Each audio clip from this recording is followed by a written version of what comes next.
My secret to marketing success is I'm not a marketer. I am a salesperson. How did you do it? How do you do it? And how have you achieved success doing it? It's a combination of luck and skill. And then the skill took over and you take advantage of the opportunity that is given to you. The best ideas are stolen. Like, I'm not here to take credit for coming up with something completely new. A lot of people say outbound or cold calling is dead. It's still dead now. It's more alive than it's ever been. Well, everybody that's saying that, they belong in a cemetery. Salespeople, very amenable to answering the phone. Cold calling became the #1 way that we got meetings. So I hesitate to ever say that one tactic is ever the silver bullet or not. What is the most effective strategies you use running ads? It's changed so much over the years. The name of the game today is trying to break through the noise and serve a more personalized experience. You can't control who sees your ads on Google nearly as much as you can. So it depends on what you're trying to do. Because you can just be throwing money in the wind for a long time. And now the man you've been waiting for, John, the sales machine, Rankins.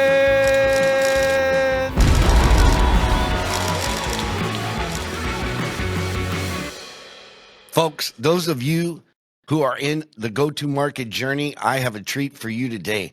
Our guest is a seasoned B2B tech sales professional. He started his journey at Lucre Studio as the 6th employee, playing a key role in the company's $2.6 billion acquisition by the almighty Google, and then skyrocketed revenue at Clary as head of growth and the chief marketing officer. Now, as the CMO at Copy.ai, the first ever go-to-market AI platform, he is redefining how technology drives sales. Please welcome Kyle Coleman. What an intro, John. Can you follow me around to be my hype man? That was awesome. Hey, man, as long as you can write a check. Love it. Very happy to be here. Hey, man, marketing. You're the chief marketing, the guru for, Lucre Studio. Truth be told, I've used Lucre Studio. I've helped clients set up Lucre Studio with our company, the Sales Machine. Like, we're a performance management company, but without data insights and, leading and lagging indicators and all that good stuff, you can't really compete, especially in manufacturing, distribution. So how did you get involved with Lucre Studio? You were the 6th employee, and how'd you learn to do marketing and sales? Yeah, it's a great question, John. And as with all things, and I know many folks you've had on this podcast have shared this sentiment, it's a combination of luck and skill. I got lucky to be in the right place at the right time and just fall into the right group of people. And then the skill took over and you take advantage of the opportunity that is given to you. So I met one of the founding members of Looker back in 2013. And I knew him because I worked at an advertising agency. And he was one of our clients at the advertising agency, built a relationship with him. He left that company to go co-found Looker, and he brought me with him. This unproven, I couldn't even spell SDR. I couldn't even spell SaaS. I didn't know anything about anything. Right place at the right time. And I ended up gravitating toward the sales development role because it sat right between sales and marketing. And I was like, I'm a middle child. I'm used to brokering negotiations and helping conflict resolution. And so I was like, hey, you know what? I've done this personally for a long time. I'll try and do it professionally, and ended up scaling the SDR team to about 70 people across the globe. We had offices in California, New York, and in Ireland. And it was quite a ride. Our revenue, we got from zero, literally, I think we had less than 100K in revenue when I started. 6 years later, we had 110 million. And like you said, we sold to Google in 2019 for 2.6 billion. So that was a very, very good outcome. And a lot of it was just knowing the right people and getting lucky with the opportunity. And then once I had my teeth in, it was a matter of sprinting within that opportunity to make the most of it. Hey, I love it. And, you built a team of SDRs, sales development representatives, for those of you who don't know, because terminology can be, challenging. But Aaron Ross did the same thing at Salesforce, right? And he promotes outbound, right? Big time outbound. And then you've got Mark Roberge from HubSpot, and he promotes the inbound. But they all do a little bit of both, but, and they both, scaled companies to billions. How did you do it? Was it inbound, outbound, a combination of? Yeah, it's a great question, John. And it's funny you bring up Aaron Ross because, like I said, I didn't know anything about anything when I started. The guy who hired me, his name is Keenan Rice. The first reading assignment he gave to me as we commuted from San Francisco down to Santa Cruz, California, which is where Looker was headquartered. But the first reading assignment was Predictable Revenue by Aaron Ross. So that became, there it is. That's right. There it is. That That's became right. the Bible for how we thought about productivity and activity metrics and what to drive against and what good looks like and all the rest. It was very much modeled on that. So I built a lot of the outbound engine at Looker, and that was certainly one of the main things that accelerated our growth in the early days. Because when you're a small company, you don't have brand awareness. It's hard to build that inbound lead funnel. And so outbound was really useful for us to get our foot on the gas and get in front of the right customers or the right prospects at the right time. And over the course of the 6 years that I was at Looker, we were probably 40% of our revenue was outbound sourced. And by the end of the day, about 60% was inbound sourced. So not only did I help bring that outbound engine to life, I also saw what great looked like for demand generation. And my team was responsible for processing a lot of that demand that we got from conferences and trade shows and all the ads we served and all the other things we did from a DG perspective. But that was I had my hand in both camps, the outbound sales side, the inbound marketing side, and everything in between. And learning from the Aaron Rosses and Mark Roberges of the world was hugely valuable. Like the best ideas are stolen. Like I'm not here to take credit for coming up with something completely new from whole cloth. It was take the existing playbook, adapt it to your company and your people, and go and improve it. And that was a lot of what we did. Right on. And so the outbound, you mentioned conferences, you mentioned trade shows, you mentioned a lot of different things there. What were the most effective activities? Because a lot of people say outbound or cold calling is dead. Yeah, they're wrong. Everybody's been saying that everything's dead for as long as I've been in the business. 15 years ago, cold calling was dead, and lo and behold, it's still dead now. It's more alive than it's ever been. Yeah, what was most effective? Yeah, and you know what? Everybody that's saying that they belong in a cemetery. Exactly. It depends on your audience, John.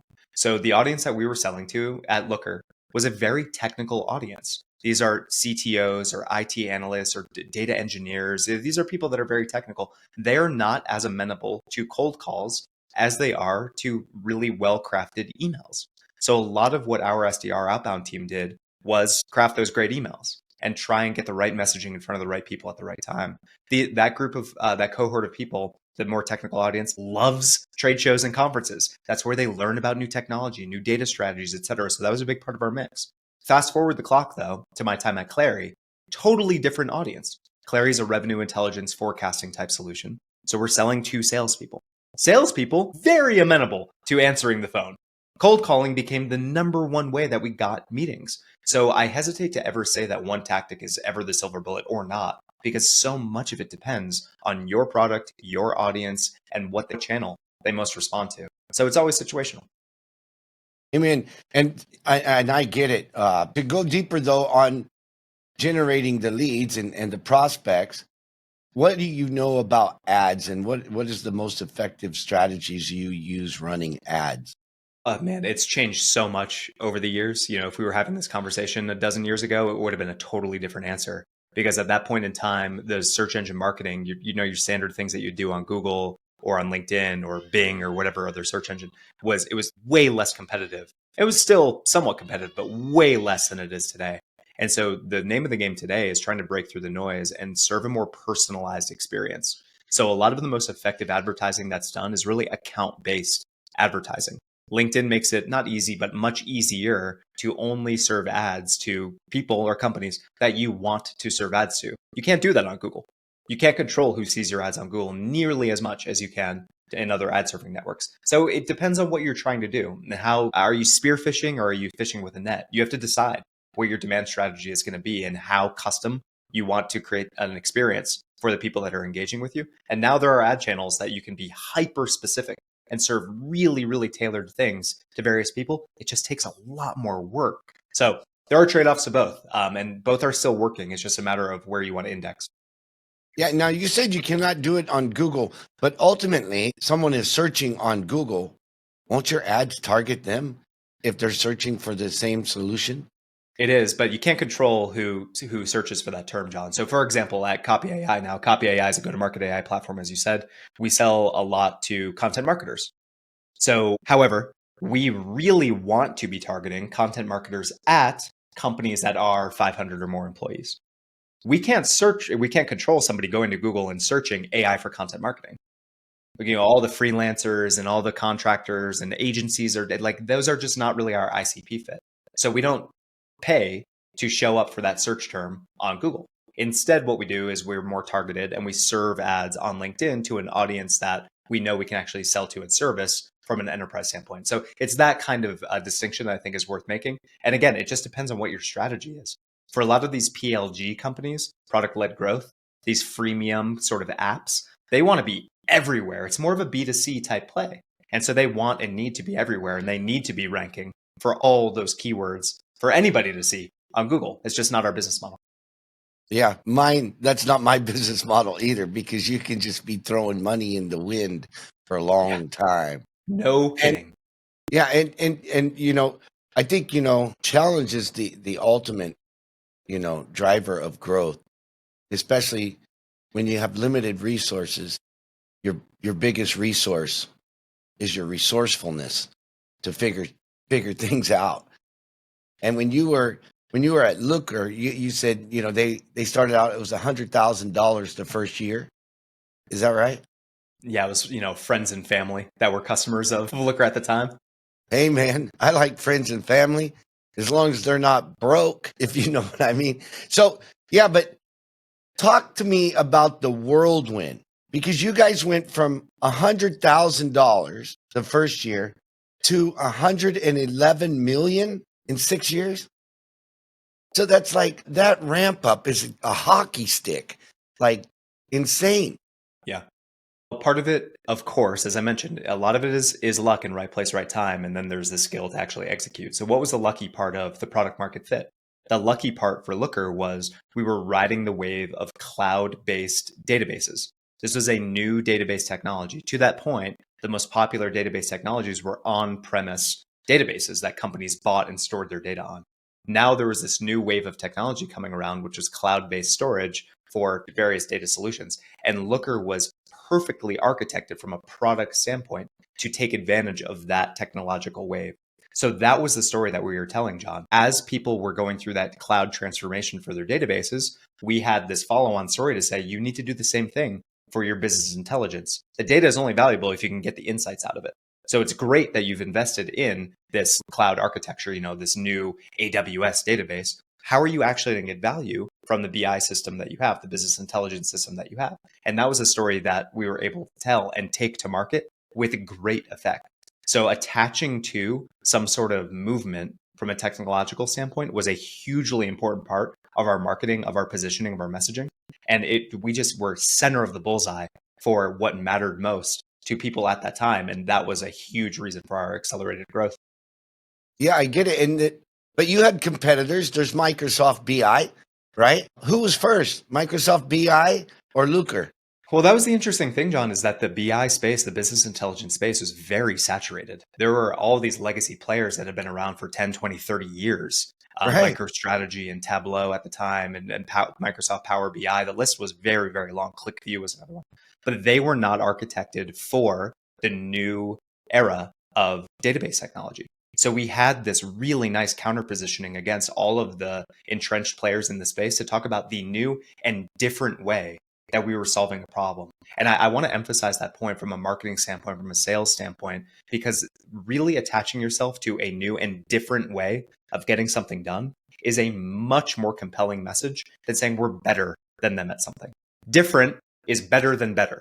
And if you can focus on telling your story through that lens of true differentiation and how that's going to be in service of a company's goals, like that's what the sweet spot is of sales and marketing. And riding that wave of cloud-based technology for Looker was the key to the castle. Yeah, I love that. Different is better than better. And I've heard that before. I don't know who said that.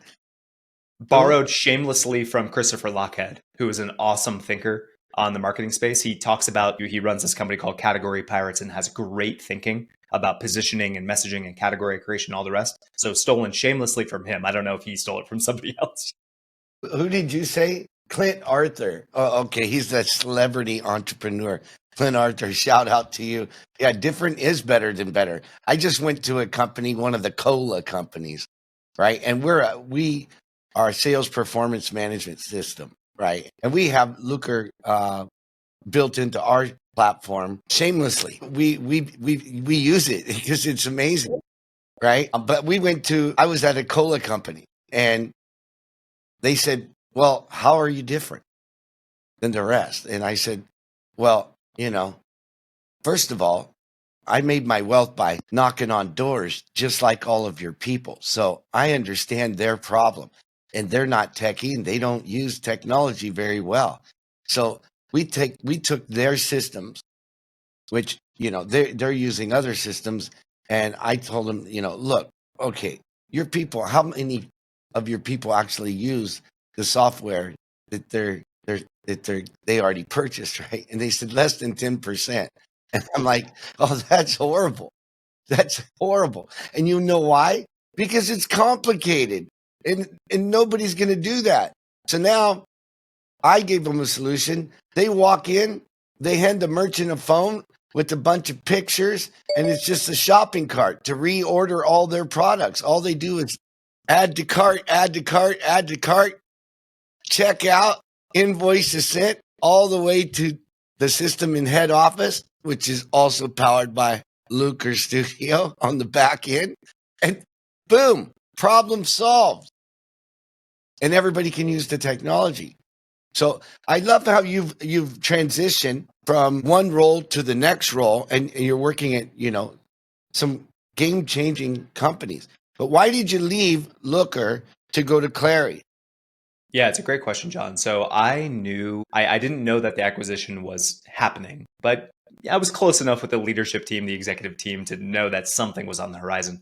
And I knew that I really did not want to be at a super large company, whether that was going to be Microsoft or Amazon or Google. I wasn't sure, but I knew that the acquisition was forthcoming. I knew I didn't want to be part of it. So I wanted to kind of re-experience the growth and the magic of being at a smaller company. And so I thought, I spent all this time in business intelligence, and I loved Looker as much as you love Looker, if not more. They paid for my house, as we talked about. Yeah, I was going to say, did you get a golden parachute on, when they sold? Not quite. Not. I mean, it was pretty damn good. It was, but I wasn't quite senior enough. When I exited Looker, I was director level. So I'd been there from the early days, but I was the most junior person at the company for years. And I ended up ascending the ranks and then leading a pretty large team. So I was senior director when I left Looker. But the reason I left was because I wanted to be at a smaller company, but I also wanted to be at a company that not to say I understood the product more, but that I used the product a bit more. I wanted to see what it was like to sell revenue technology. And so I started looking across the landscape and understanding, I was familiar with outreach, I was familiar with Sales Loft, I was familiar with this whole set of SDR technology. But the first time I saw Clary, I thought to myself, this is me. This is a Looker for me, purpose-built for me. Pipeline coverage ratios and deal risk indicators and forecasting and all this stuff that I had to painfully build using spreadsheets is now just ready to go in this purpose-built app. And so I gravitated toward the technology for that reason. But I also knew people at Clary. And that's always a really important consideration. And I think it should be for anybody listening to this. It's not just about the technology. It's not just about the product market fit. It has to be about the people there that either or that you trust or you can learn to trust. And so I knew some of the leaders that were at Clary, and I knew their backgrounds. I'd known them for a while. And I just thought it was the perfect intersection of what I was interested in, the technology that I felt really comfortable selling, and then the people that I knew would invest in me from a growth and leadership standpoint. And sure enough, it ended up checking all those boxes. We got maybe 8 or closer to 9x revenue in the 5 years that I was there, and went through a series of acquisitions, and it was a lot of fun. And I started as the leader of the SDR and enablement team, which was a team of 5 people that I inherited. So I went from a team of 70 at Looker to a team of 5 at Clary, knowing that it was a rebuild type scenario. Built the SDR team up to about 40. The revenue, as I mentioned, 8 or 9x. And then I ultimately became the CMO for reasons I'm sure we'll get into. But it was a wild ride. I'm super grateful for the 5 years I was there. Yeah. And so let's talk about that. Going from an SDR into marketing, right? Because a lot of SDRs roles nowadays is they're setting up a call for a closer or a business development manager to actually, sign off on a deal. Mm-hmm. And then, so you go from that role and now you're in the marketing role, and quite different. And a lot of companies struggle. And even my company has struggled getting sales and marketing on the same page.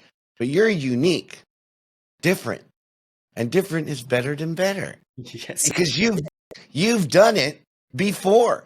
You've been in the sales role. And now, believe it or not, I have to learn marketing because I've been in the sales role for 30 years and selling just about anything you can think of, right? From ADT alarms, signing up people for credit cards, from skincare, car care, now software. Now I built my own software company, right? So you can imagine, but I've never done marketing. And now I have to learn because there's a lot of false prophets out there that will sell you anything and everything, and they'll promise you the world or try to lock you into a long-term contract, and then you're in trouble, right? And I've been there too. So how did you make that transition and become, the guy who builds Clary to 9 figures or 9X? Hey, folks, if you're enjoying this episode and you're picking up what I'm putting down and what the guests are actually putting out there, do me a favor, like and comment what you liked about the episode, or even comment what would you like to hear, what topics would you like to hear in the future, because believe me, it matters. I read absolutely every single one of them, and I want to bring you more and more value to help companies scale so that we can grow this podcast to make a bigger difference. Now let's get back to the show. The career ethos that the advice that I received early in my career, and what I will tell to anybody who will listen to me, is run toward the fire. Like, there are problems that exist at your company that if you raise your hand for and you go and extinguish, that unlocks the career for you. And that's how I've operated for as long as I've been, working in B2B SaaS. So when I started at Clary, John, as I mentioned, I was responsible for SDR and for revenue enablement. But 3-4 months into my tenure, the VP of demand gen left. He left Clary. And I raised my hand. I was like, hey guys, I've never done this before. I've never actually run demand generation, field marketing, event marketing, ads, ABM. I've never actually run it. However, I worked hand in hand with a gal at Looker. Her name is Lisa Daniels. I worked hand in hand with Lisa for 6 years. I know what good looks like. I know how to keep the train on the track. So I'll take care of this until we find the backfill. So they were like, okay, why not? This is a 100-person company. What's the worst that can happen? So I go in and I do what I can to keep the train on the tracks. And sure enough, a temporary position becomes a permanent position. And this was when I earned my first VP level promotion. I went from that director of SDR and enablement to a VP of growth, now responsible for all things pipeline generation, inbound, outbound, everything in between, plus all the enablement things that go, all the way down the full sales funnel. And I remember when I got that initial VP role, the person that recruited me to Clary, who I'd known for a long time, he looked at me and was like, you're never not going to be a VP again. This was it. This is a demarcation point for you. And from here on out, you will never not be a VP again. So keep going and finding these opportunities to take on something new, put out whatever fire exists, and more success will accrue to you and of course the company. And so that's the way that I've operated. So over the years, I took on customer marketing and then product marketing, competitive intelligence, value engineering. The list goes on and on and on until ultimately I became the CMO at the company. And it was just a matter of being able and willing to dive into something brand new often and just figure it out, have the confidence to figure it out. And that's what I did and what I highly recommend to people. Amen. And, I think I love what you said, run to the fire, run to it. Because everybody else is running away from it. And that's basically saying, hey, I'm gonna solve this problem at the highest level. You get a reputation for solving problems. You get an internal reputation. And so much of your career development is the opportunities that you earn. It's not ones that are given to you. Some people think, oh, I've been in this role for 18 months. That means I deserve a promotion. It's that's not how this works. There's way too much competition internally and externally. You have to prove that you can do things that are not the bullet points in your job description. You have to go above and beyond. You earn an internal reputation, you earn awareness, and this is how you make yourself indispensable. This is how you chart your own growth. And so your initial question, John, was how do you do marketing? And the answer is, I couldn't have told you this 6-7 years ago. I didn't know. I knew outside looking in what good looked like, but I had the confidence in myself that I could figure it out, learn from the right people, put the right playbooks into place, hire the right people to cover the areas that I'm not strong in. You can't be strong in everything. And so a lot of success, especially in a leadership position, is hiring. And so it's this complicated puzzle, and it's up to you to put it together. And if you do that well, the rest, I mean, so much unlocks for you. Yeah. And another key thing that you said was, look, I worked with Lisa at Looker, and I know what good looks like. So we can figure it out. And Aaron Ross's methodology is all about, his psychology really is everything is figure outable. Absolutely. Everything is figure outable. If other people can do it, so can I, or so can we. But you got to run to the fire, and you got to know what good looks like. And good looks really good when you can go from $100,000 to 111 million in 6 years. I mean, how was the buzz in the company at Looker when, you guys like got what was the first year's revenue after the 100,000? Yeah, it was south of $1 million for sure. The first year was south of $1 million, and then we very quickly got to 10, and then 50, and then 100. And it was a winning culture, John, and it was really exciting. And I saw the same exact thing happen at Clary next time around, which was if you're really crisp on who you're targeting, how you're targeting them, and you have the execution playbook for how you're doing sales and sales engineering and customer success, and you have the great people to create and execute that playbook, everybody knows that they're rowing in the right direction, in the same direction.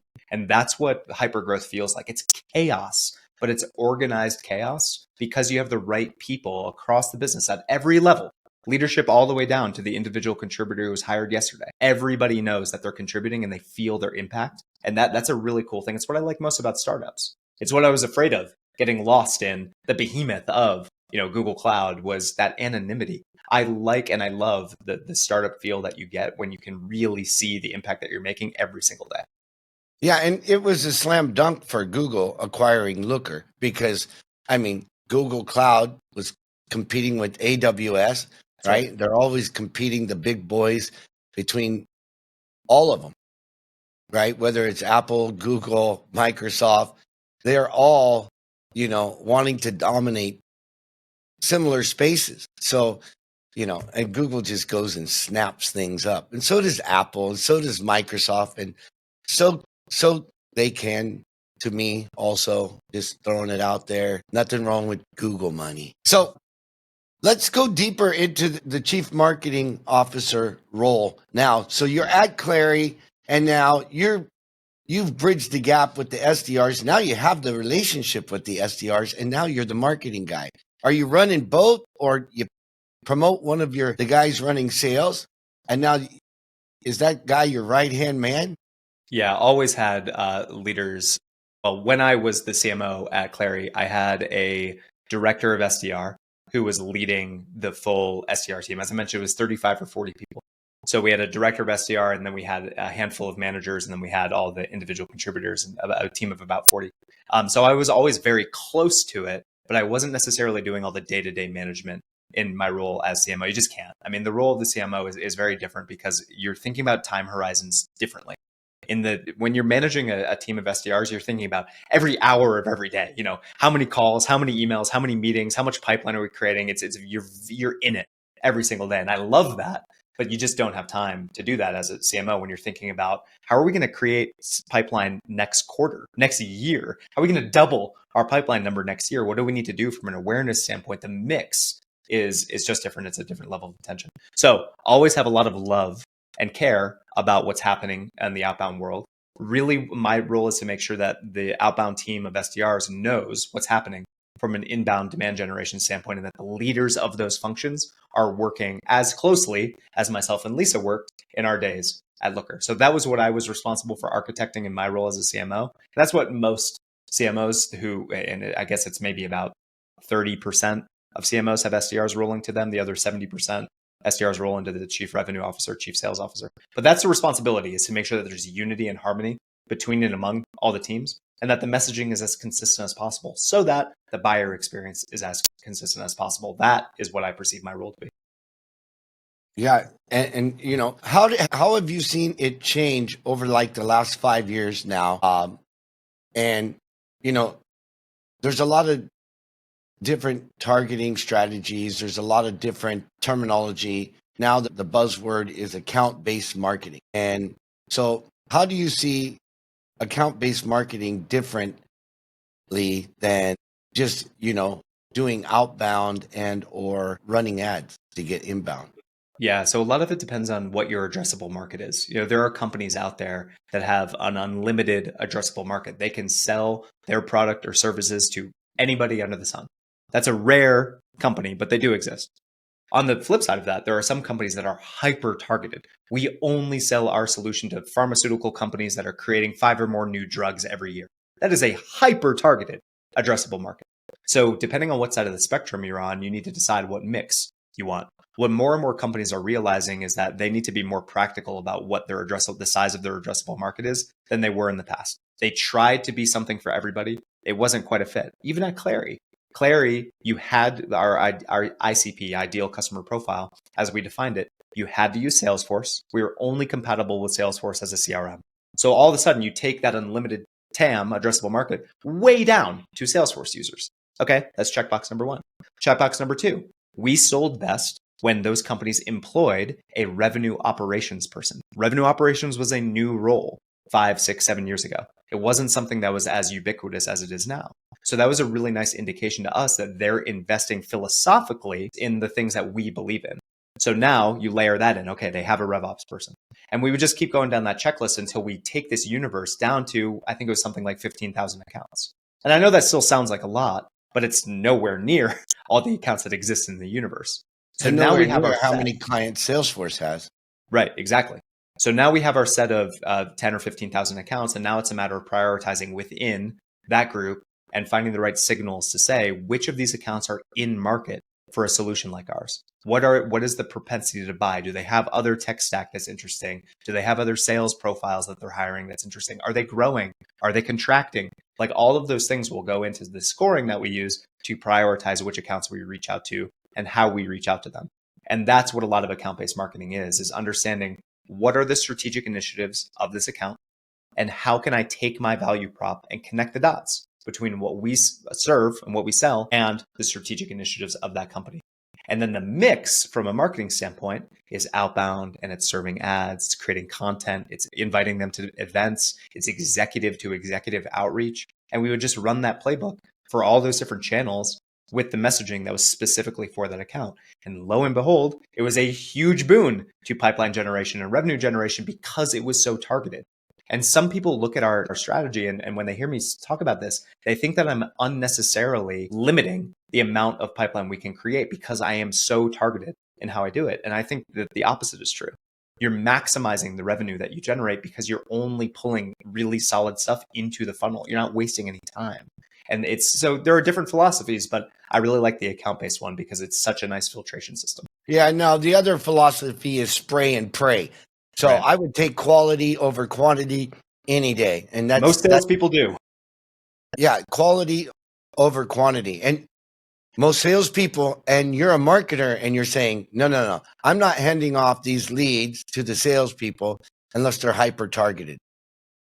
And you said something additionally, which a lot of people don't really talk about. I mean, in the spaces I'm targeting, manufacturing, distribution, field sales agents.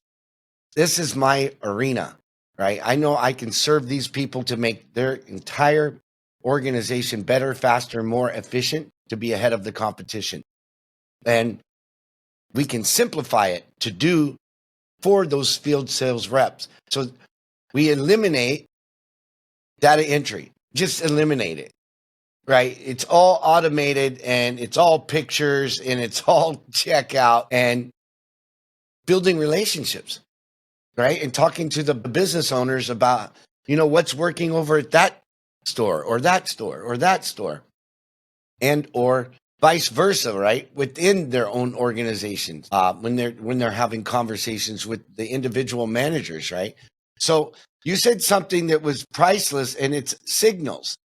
So there's ways that you can identify signals in the marketplace to know, hey, this guy is already looking for what we have. So where do you get those signals from? Because I know you know. Yeah, it's a really good question, John. And there are $250, $300 million businesses built all around this concept of signal gathering and signal orchestration. I am a little bit simpler. Some of these, if you think about or hear about these intent vendors that exist, many of them are very useful. But that level of intent that you hear about is like somebody in Idaho is searching for a keyword that you care about, so you should go pay attention to them. And like, that's not really how I think about intent. How I think about intent is at a more philosophical level, which is this company philosophically aligned with what I'm selling? Are they placing bets for growth that are aligned with what we do? Can we help them in pursuit of those growth bets? So the number one signal for us at Copy.ai, again, Copy.ai is a go-to-market AI platform. We help codify sales and marketing and CS workflows using our AI product. What am I looking for? How am I prioritizing accounts? When I see that a company is hiring a senior level go-to-market leader with artificial intelligence in the job description, that is the number one signal. Because it shows me that they're hiring a CMO and they expect that CMO to take them through an AI transformation. They're hiring a revenue operations leader. They're expecting them to inject AI into and across the sales process. That is the number one signal for me, bar none. I don't care about what that person in Idaho is searching for. The CEO and the CFO at this company have told me they're taking $200,000, $300,000, $400,000 and investing it in this headcount. And that's what I want to try and attach to.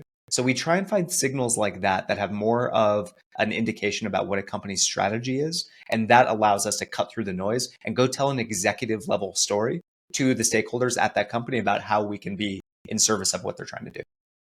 Yeah, and Copy.ai, they're the first, right? Go-to-market AI platform.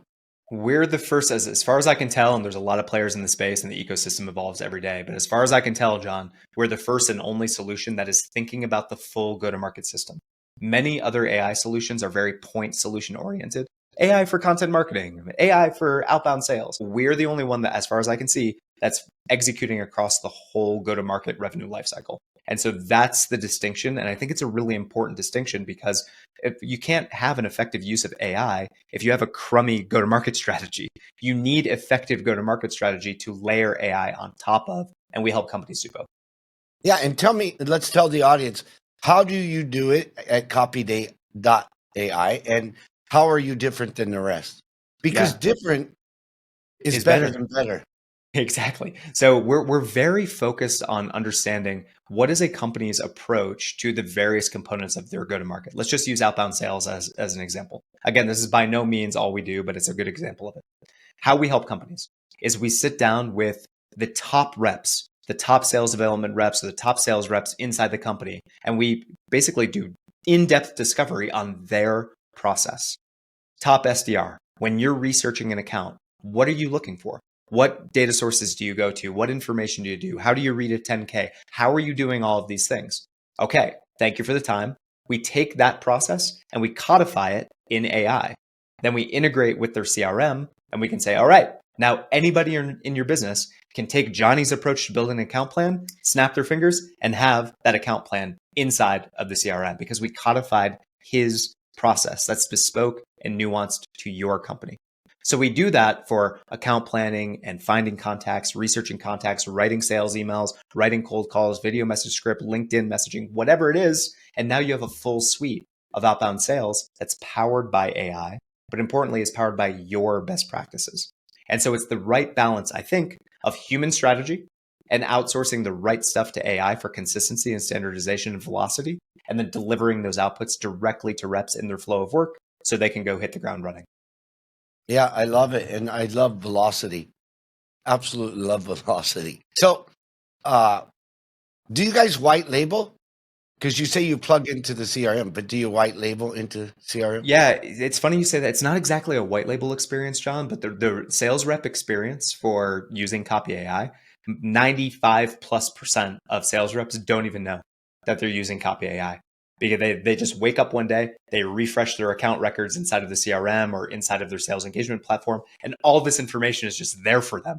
Like, oh my God, it's Christmas morning. And then they can go and execute. So what we try and do is we try and keep change management as low as possible.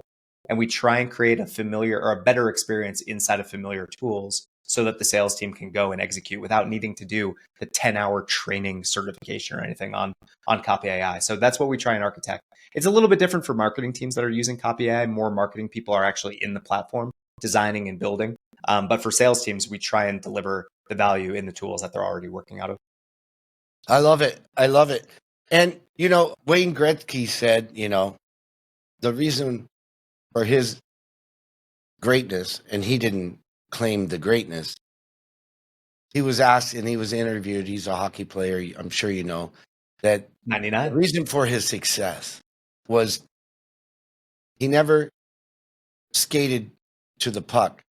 He skated to where the puck is going. Where is the puck going with AI? That's the $1 million question, isn't it, John? Isn't it?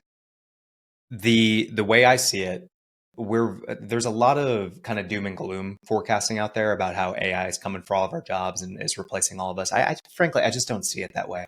I see it just like any other technological trend, and you've seen as many as I've seen, if not more. Like we've seen the cloud transformation, we've seen the mobile transformation, we've seen the social transformation, we've seen all these things happen. And what's been the byproduct of that? It's been more opportunity, not less. And even though productivity, the internet fundamentally changes the way that we used to get work done, but it has added so much of a net positive to the overall productivity of the economy. And I see AI doing something very similar. I don't exactly know what it looks like yet. And I understand that there is some fear because there will be jobs that are going to get replaced, just like there are jobs that machines replaced on assembly lines way back in the day. Same thing's going to happen now. It's a question of how are humans going to react to that and find meaningful work that frankly is higher leverage work that requires more brain cells and less of things that are replicable by a machine. And so I don't exactly know what that future looks like, John, but I'm much more bullish on humans and AI coexisting in a way that allows for more creativity and frankly more humanity back into roles that have become very robotic. And I think sales is a perfect example of this, John. How many sales reps do you know over the years who basically were just trained on how to click buttons? Like, why? That's not sales. That's just sending a bunch of emails. And so hopefully now we will be able to eliminate all of that work so that humans can focus more on building relationships, studying accounts, providing value, being real consultants to the people that they work with. And that's the future that I see. So maybe it's a little Pollyanna-ish, I don't know. But I'm very bullish on the future of AI plus humans. Amen. Yeah, and AI is a great co-pilot. Let's eliminate all of the fluff and get down to business, because that's what AI can do, a lot of the redundant work. And that's what Copy AI does. I love it. Our team uses it, and we use a lot of different AI tools from ChatGPT to Claude. But this is, Copy AI allows you to be hyper focused on the targets they are going to make the biggest difference in the shortest amount of time. It's sustainable and scalable. Absolutely a pleasure having you on the show. Thank you so much. Ladies and gentlemen, how do people, if they want to reach out and find you, have a conversation and take their organization to the next level, how do they do it? Please reach out on LinkedIn. I'm Kyle Coleman on LinkedIn. I'm pretty easy to find. So track me down, shoot me a connection request, shoot me a message, whatever it may be. And I'd love to chat with you. Thank you very much, ladies and gentlemen. Kyle Coleman. Fantastic, man. That's a wrap, folks. Thanks for joining me today. And if you got value from this episode, do me a favor. Like, subscribe, and refer a friend. And if you want even more value, go to thesalesmachine.com, click on resources, and there's tons of resources there to increase profits and drive performance in your business. Right on, come on.